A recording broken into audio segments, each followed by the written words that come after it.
En France, le marché du logement est un immense paradoxe. Le pays manque d'appartements et de maisons. Pour résorber ce déficit, il faudrait produire entre 450 000 et 500 000 nouveaux logements par an pendant plusieurs années.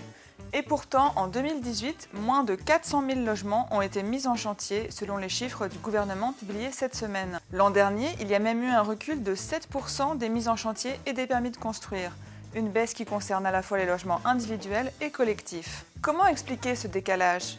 D'abord, il faut rappeler que l'année 2017 était très bonne grâce à la conjoncture économique très favorable en Europe.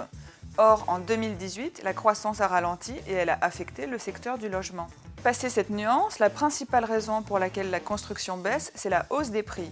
Les ménages n'ont plus les moyens d'acheter. Depuis des années, ils ont trouvé des parades. La taille des appartements et des maisons s'est considérablement réduite et la baisse des taux d'intérêt a permis d'emprunter davantage pour moins cher et plus longtemps. Mais tout a une fin. Les taux d'intérêt vont bientôt remonter et la taille des logements ne peut pas se réduire comme peau de chagrin. La deuxième raison de la baisse de la construction est fiscale. En 2018, le gouvernement a diminué les aides au secteur du logement. Côté particulier, il a réduit l'aide à l'accession à la propriété ainsi que le dispositif Pinel. Côté HLM, il a réduit le budget des bailleurs sociaux.